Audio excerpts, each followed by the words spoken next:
guys, welcome back to The Bright Side. Macy here, The Bright Side Girl, and today we're going to be doing my gigantic Galaxyathon book haul.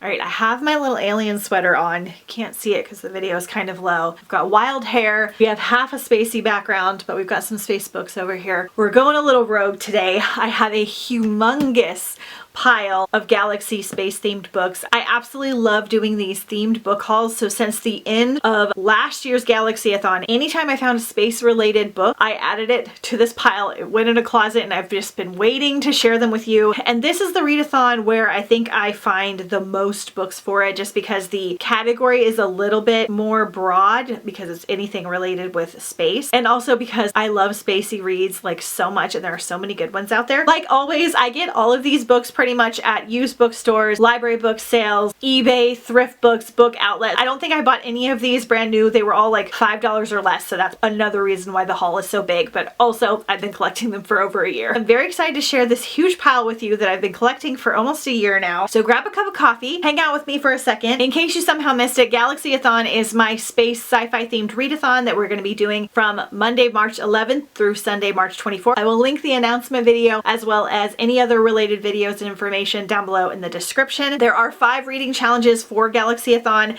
and if any of these books fit those reading challenges, I will let you guys know. The first reading challenge is set in the future, and almost all of these are going to be set in the future, so I'm not going to talk about that, but we'll talk about the other categories as we kind of go along. I'm not going to go too heavy into the descriptions because I have so many of these books and I want to keep the video a little bit on the short side, so keep that in mind. So we have Starbreak by Phoebe North. This has a planet on the cover and star in the title, but this is the second book, I believe a duology, which I am pretty sure I have the first book behind me, which is Star Glass. I don't remember the exact synopsis for Star Glass, but it has a beautiful cover. I know it's a young adult novel and we're following a girl, I believe, on another planet. So loose description. Danielle Coldstar, The Betrayer. I think this is considered middle grade or lower YA. In this one, again, we have star in the title and another planet or moon on the cover. This, again, is the second in a series, the first book being Danielle Coldstar, I think, and the Relic War. There's galaxies at war, and it should be just a grand adventure. We have Omega City by Diana Peter Froon, which I think I've read one from her before and enjoyed it. So Gillian Seigret doesn't listen to people who say her father's a crackpot. His conspiracy theories about the lost technology of the Cold War era, rocket scientist Dr. Aloysius Underberg may have cost him his job and forced him to move to a cottage in the sticks, but Gillian knows he's right and plans to prove it. When she discovers a missing page in Underberg's diary in her father's mess of an office, she thinks she's found a piece of the puzzle, a space-themed riddle promising to lead Dr. Underberg's greatest invention. So I believe this one is middle grade as well. We have A Wrinkle in Time by Madeleine L'Engle. This is a beloved childhood book for me. I will let you guys count this one for a space novella because it's only 200 pages, which is a little bit larger, but it is such an amazing middle grade novel. This won a Newbery Award, and I read this as a kid and it was like life-changing. Madeleine L'Engle is so ahead of her time. It almost has like a quantum physics element to it. So in case you're not familiar, this is a full series. I've read like the first 3. So it was a dark and stormy night when Meg Murray and her small brother Charles Wallace and her mother had come down to the kitchen for a midnight snack when they were upset by the arrival of a disturbing stranger. Wild nights are my glory, the unearthly stranger told them. I just got caught in a downdraft and blown off course. Let me sit down for a moment and then I'll be on my way. Speaking of ways, by the way, there is such a thing as a tesseract. A tesseract, in case the readers don't know, is a wrinkle in time. So basically our main character's father goes missing and they kind of have to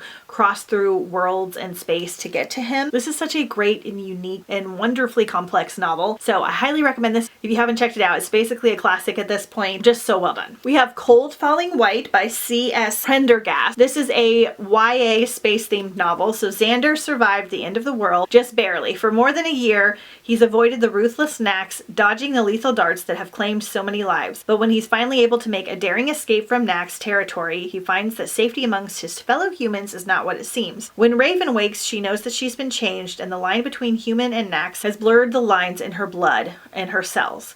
Like August the Nax who saved her life, she is faster, stronger, and her thoughts are churning. Her reflexes sharper, but her instincts are telling her to run for her life. I think this one is set in space or on another planet or has to do with aliens, but it might just be sci-fi, so I may have put it in the wrong category, but either way, it sounds awesome. All right, we have Tarnished Are the Stars, so we have stars in the title. This is by Rosie Thor, which I read this one last year and I really enjoyed it, and this one will work for the royalty prompt. A secret beats inside Anna's chest, but her mechanical heart isn't all she is hiding. Anna is the technician and outlaw who provides illegal medical technology to the sick and the injured. Her disregard for the commissioner's tyrannical law has left Anna with a warrant for her arrest. Nathaniel, her newest patient, has secrets of his own. He is the commissioner's son and he is determined to prove his worth by capturing the enslaved technician. Their game of cat and mouse takes an abrupt turn when Eliza, a skilled assassin and spy, arrives. Her mission is to learn whatever secrets the commissioner is hiding, but the more she discovers, the closer she and Anna become and the more she questions where her true allegiances lie. Kind of like a sci fantasy, like it's set, I believe, in space, but it also ties in some royalty elements and some steampunk elements, so it's just really unique and I really enjoyed it. The friendships in here are really cool as well. We have Invaded by Melissa Landers. This is part 2 of Alienated, which I have on my TBR, and I believe Alienated is a young adult like alien romance, kind of like an old school vibe. I think it's set mostly on Earth, and I believe it's like a Romeo and Juliet type setting. Then we have Bonds of Brass, book 1 of the Blood Right trilogy. So in this one, a young pilot risks everything to save his best friend and the man he trusts most and might even love, only to learn that his friend is secretly the heir to a brutal galactic empire. So we have some space royalty in this one, and this is the first book in a trilogy. Hostage Run. This one's a little bit more of an old school. This is part of the Mind War trilogy. I'm not sure what the first book is about. We have Victories Greater Than Death by Charlie Jane Anders. Look at that. The end pages are very cool. Tina never worries about being ordinary. She doesn't have to, since she's known practically forever that she's not just Tina Main, average teenager and beloved daughter. She's also the keeper of an interplanetary rescue beacon, and one day soon it's going to be active, and then her dreams of saving all the worlds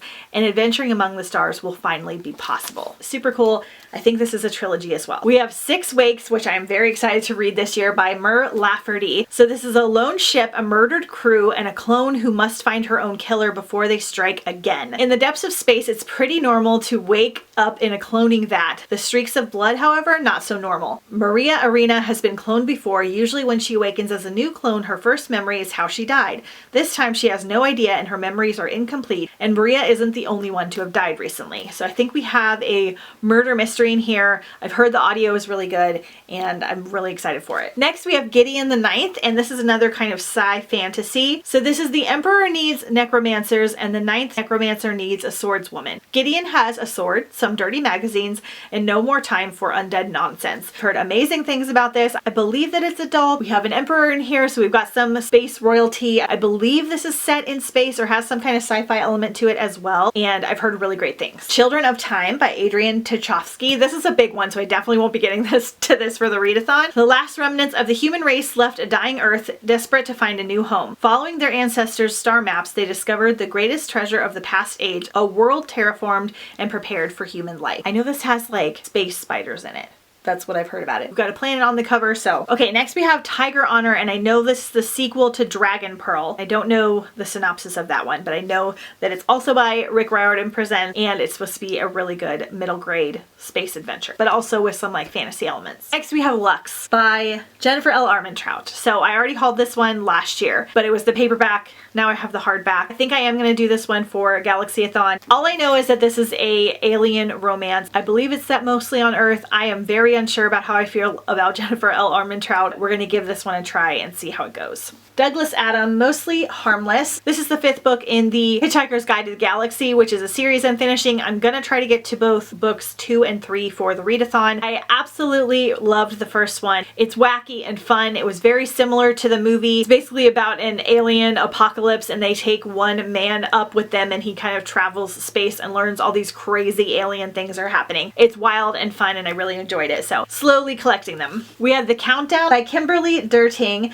This is from the Taken trilogy. I have the Taken already. I think I have the second one as well. I don't really know much about it, but I know that it's something to do with space. Another second in a series, The Empress by S.J. Kincaid. I have The Diabolical, which is another space read. I didn't really realize it was a space read for a while. There is royalty in this series. Diabolical looks really, really cool. Again, another like YA sci fantasy with a royalty element. Another second in a series series, Reclaiming of Shiloh Snow. I read The Evaporation of Sophie Snow a couple years ago and I did enjoy it. This one has another virtual reality slash space element. We're like in space and there are these virtual reality games, video games that the characters have to play, and it becomes like a competition between different races and then things kind of go awry. So I have the second one now. All right, then we have Dark Age by Pierce Brown. This is part of the Red Rising series. This is the 5th book. I think I'm only looking for the final book in the series right now and the 6th book. So I'm just collecting them. I absolutely adored the first trilogy. I'm going to start rereading them sometime toward the end of the year so that I can slowly catch up with the second set of the series in time for, I believe, the final book to come out next year. This is kind of a dystopian sci-fi world. The first book doesn't have a lot of like spacey type vibes. It does start off being set on Mars. This is kind of a brutal adult fantasy series and we're following Darrow, who is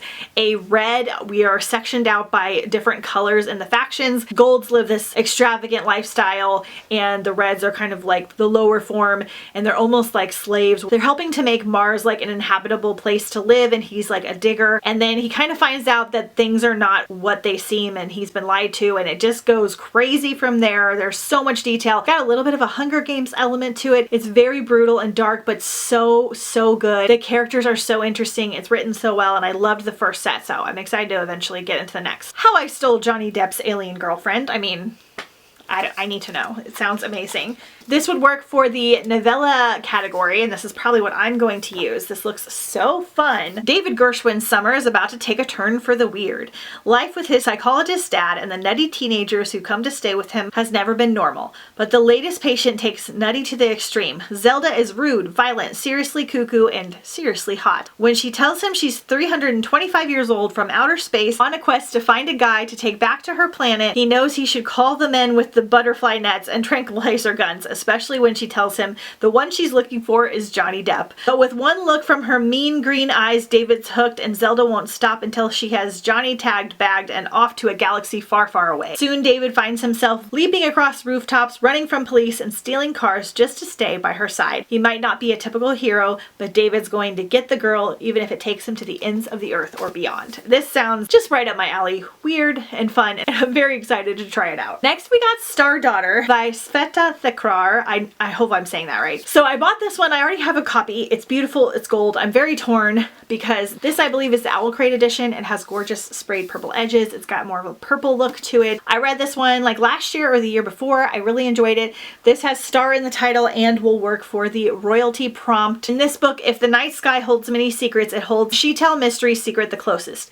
A secret that explains why her hair is the silver of starlight, or why some nights the stars call Sheetal by name. Stars like her mother, who returned to her place in the constellation Pushya years ago. Since that day, Sheetal has been forced to hide. So basically this is kind of, again, another sci-fi fantasy element. Sheetal's mother is a star. She's returned and like left her alone, and it's just this really cool, fun world, and I really enjoyed this one. Then I found Wish Upon a Star by TJ Klune. Did we know that TJ Klune had like a sci-fi novel? I'd never heard of this before. I've yet to read a TJ Klune. I believe this is a sequel. I think it's set in space based on the cover, but I'm not sure. So look up the first one if you're interested. I'm gonna start collecting these. This definitely looks like it was indie, so I don't know if these have been published for real or not, but looks very cool. Hunt the Stars by Jesse Mihalik. Again, I found like this beautiful owl crate out my used bookstore. It is so cool. It has like constellations. It says my life is mine, but my heart is yours. Very cool alternate dust jacket. I may switch this out because it's so neat. This has stars in the title and a planet on the cover. Octavia Sorolla will do anything to keep her tiny close-knit bounty hunting crew together, even if it means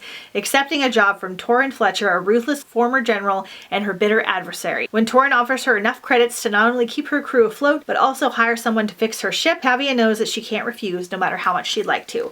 So I think we have like a little galactic enemies to lovers romance in here. I believe this is YA and I think it's a standalone. We're almost done. Okay, so we have The Last Hope by Krista and Becca Ritchie. This is the sequel to The Raging Ones, which I do want to get to for the readathon. And I think they have like superhero powers and they're set in space. Not entirely sure. I hauled it at some point. Then we have The Ashfall Legacy by Pittacus Lore. This one I showed in my Randomathon reading vlog. I actually got a really cool space themed book box from Illumicrate and it came with really cool stuff. Really cool orange edges, beautiful end pages. The naked book's cool, and we have like this cool space dragon. I don't want to read the synopsis for this. I know this is a spin-off I Am Number 4 series, so I'm not sure if you need to read that one first or not, but this looks very cool. I mean, dragons in space sounds amazing. I got Space Boy Volume 2. I got this one from Book Outlet. I'm going to start slowly collecting them because this is like my favorite graphic novel series right now. I talked about it incessantly on my channel, so I won't go into it too much here, but it is such a good graphic novel series. I believe it started as a webtoon YA. It's so fun and unique, and I'm in love. And then lastly, my sweet friend Marie sent me this really awesome indie space series. I think she has as well, called the Illuminaut trilogy. I'm not sure if you can still find them or not, but hopefully you can. This is Light Hunter, Shadow Ender, and World Diver by Haley Hansen. I'm loving this kind of spacey, robot-y surfing cover. So college grades, extracurriculars, who cares? 16-year-old slacker Callie James would rather make robot creations and surf waves with her best friend Will. Then she discovers a mysterious glowing rod under the ocean surface and her world is turned upside down. 1, her hands start glowing, which is weird. 2, she can now control people, awkward. And 3, she accidentally brings her robotics projects to life. Classes were hard enough without her robot Nemo literally eating her homework. Only the reclusive Dr. Ormandy knows the truth. Callie is Illuminaut, aka a light wizard, and her destiny is to reunite the shattered multiverse by collecting all the light cores, the glow sticks of doom, in all the other worlds. To do this, she must repair the World Diver, the 50-foot tall robot lurking in Dr. Ormandy's basement hangar. So this sounds very cool, very, very unique. So glad to have these. They're so pretty. That took a while, but I'm excited for so many of these. I am going to read 1 or 2 for the readathon. Let me know if any of these sound good to you, if this gave you some more ideas for Galaxyathon. Be sure and check out all my other Galaxyathon videos. I have a full playlist. I have past years of hauls and TBRs and all kinds of things. Don't forget to follow me on Instagram at The Bright Side Girl, as I do so much fun bookish content on there as well. And I will see you guys next time on The Bright Side.